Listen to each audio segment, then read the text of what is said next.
joined by Gustavo Lopez Montiel, political analyst and professor at the School of Social Sciences and Government from the Technological of Monterrey. Welcome, Gustavo. Thank you for joining us this evening. Thank you very much. Tell us, what are your impressions at this point of the evening? What can we expect? Well, there are several candidates that already live to say that they won, particularly in those elections that happen in the states. We have 9 states that are electing governors, and most of them have already said that they won. This is a strategy that they use in order for their supporters to have an expectation about the winning. However, the election just ended in the country at 7 o'clock because of the differences of time between the different states. And we had a very participatory election. Many people went to vote, and I think that's the most important issue. Many people are expecting that more than 70% of the voters went to vote. So this is very important, and now we're waiting to see the first results in the official channels that we have from the electoral authorities. Gustavo, effectively, you were talking about the levels of participation, and if it is around the 70%, this would be an important number, a historical high, if we measure the average participation from the century that was around 61% for other elections. So, of course, this speaks to the process that has been going on in the last 6 years with Andrés Manuel López Obrador, and this elections tonight being a question of the continuity of that process. Can we read the election tonight in that sense? How can you read the support of Claudia Sheinbaum and also the way the opposition has behaved? Yes, one of the important things in this about these levels of participation is that many people say that when many people go to vote is because they are voting against the government. In this case, I think that many people obviously went to vote because they don't agree with President López Obrador. However, I think that also there is a very large electoral structure that President López Obrador has built during the last years, and I think that many people that received many of these social programs went to vote too. So this is a very important element, because whether they are opposition or whether they are supporters of the government, I think that having 70% of participation, it's very relevant for the strengthening of the democratic processes in Mexico. And regardless who wins the election, we will have a very strong government, I think, because they will have a relevant support from voters in this election. And in the same sense of what you were just saying, actually, Mexico appears to be one of the few political projects in the world that has gone through the crisis of the COVID-19 pandemic, and the ruling party continues to have high popularity. We're talking about around 60% of high popularity for Andrés Manuel López Obrador, the president, who cannot re-elect because of a Mexican electoral law, but has still a lot of support. What do you think are the keys to understand that support, even going through such a huge crisis that took down many governments in the world? Yes, and there are reports that say that many of the deaths that Mexico got were avoidable. So regardless that, President López Obrador has a very important support. More than 65% of the people supports him. However, it's very hard to bring that support to electoral support, because we have had some former presidents, for instance, Ernesto Zedillo, who got more or less 70% of popularity when he left government. However, his political party lost the election in that year. So I think that President López Obrador has been able to capitalize that support and bring that support into votes. So this is very, very relevant because I think that the key element is that President López Obrador uh, every day at 7 o'clock in the morning lives and speaks to people. And many people, and he sets the agenda. He sets the agenda for media, for politicians, and also for people during the day. People are talking about what the president said in the morning. So this is very relevant. And secondly, because he speaks in very simple terms. And most of politicians speak in very difficult terms. So I think that this is very important because he connects with people and people understand him. So this is very important because he's a master of communication. So we have now to see in this evaluation of people are making of his government if that evaluation is positive for the president to win this election with his political party. One of the key aspects that, of course, everyone is highlighting in this election also, Gustavo, is the fact that the two main candidates are women, and this would mean if one of them were elected that Mexico would have its first women president, and also North America would have its first women president. So what does this mean for the country and the region? Well, this is very important. We have had formerly female candidates. However, in this election, we have two female candidates that that may be able to win. One of them, obviously, is going to win, and but this is very important because they are breaking this crystal ceiling that many people speaks about, in which women cannot, in Mexico particularly, cannot go beyond some positions. As we have, for instance, we have now Congress, which almost has 50% women and 50% men. And we have, for instance, the president of the electoral authorities, of both electoral authorities are women.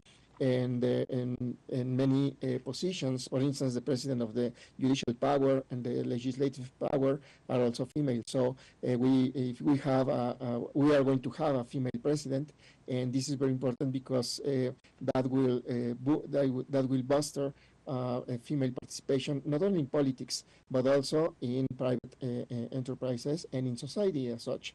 We are seeing also a growing amount of female deaths, feminicidios, we call them in Mexico, because of this empowerment of women that creates, obviously, a conflict that ends in their deaths. However, we have, as society and governments, to build a policy that goes with women and accompanies them in the process of empowerment.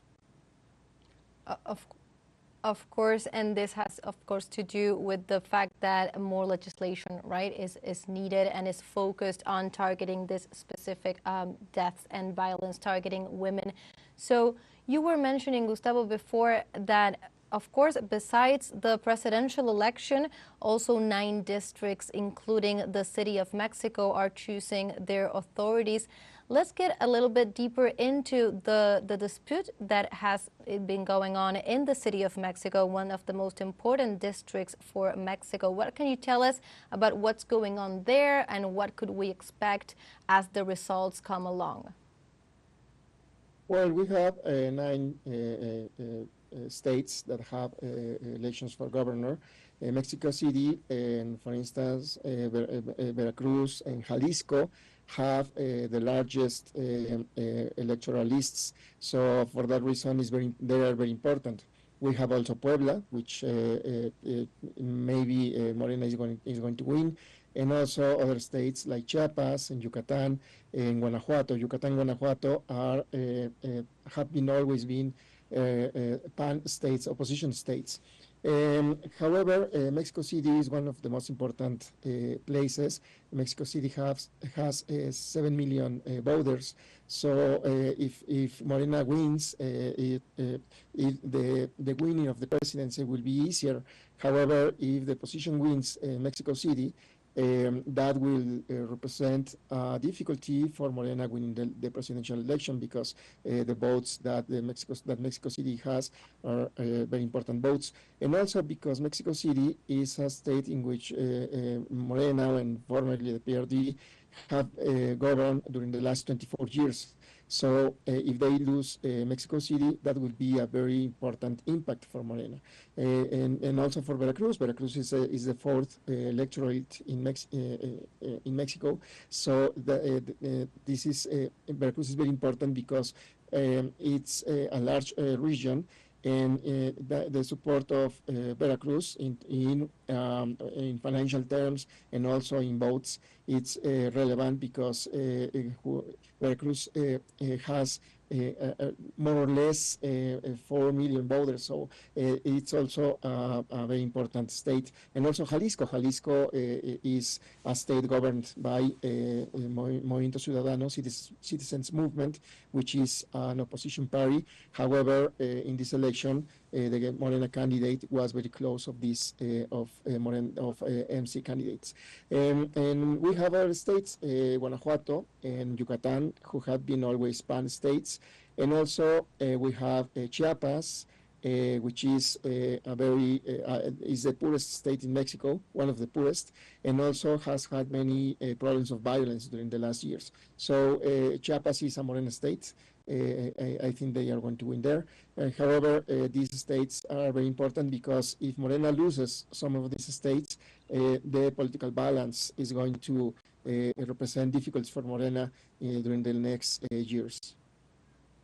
This is clear, and of course it helps us better understand the results that are about to come in. Well, in the next few hours we'll have, and definitely tomorrow, official results to analyze any of these possibilities that you were mentioning. And I wanted to ask you if, as most of the polls are giving, if Morena effectively wins the presidency, this would mean the solidification, the consolidation of the progressive project that is Morena's and that has been carried out by Andrés Manuel López Obrador.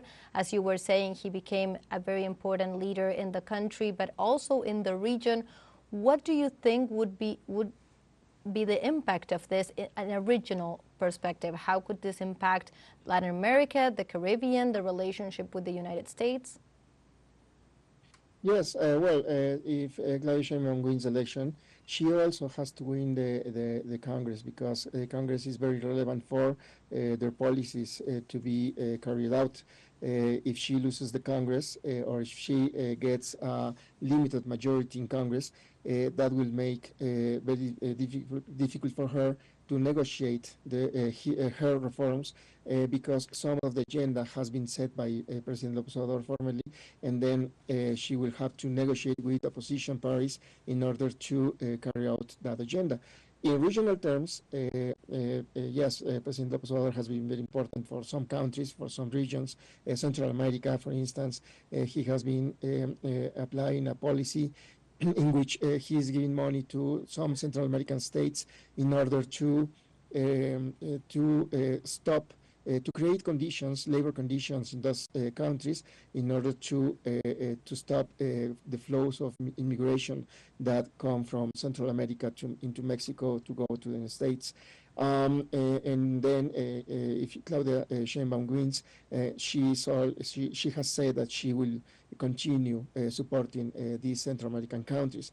They have been also very relevant for some countries, like left government countries, for instance, like in those times Peru or Ecuador. Now we have broken relations with some of those countries because governments have changed. However, that set a very important precedent for Mexican governments, whether they be left or right. And also with the United States, I think that the process is very complicated because in that country they have also having elections, presidential elections, and whether they win Trump or Biden, they represent a very hard position for immigration policies regarding Mexico. And then I think that Claudia Sheinbaum, if she wins the election, she will have to behave very strong regarding those presidents, the president of the United States, whether it be Trump or Biden, because Mexico has acted in the last years as a third country for some immigrants, in fact, not legally, but also Mexico has stopped some of the flows on immigration by using the National Guard.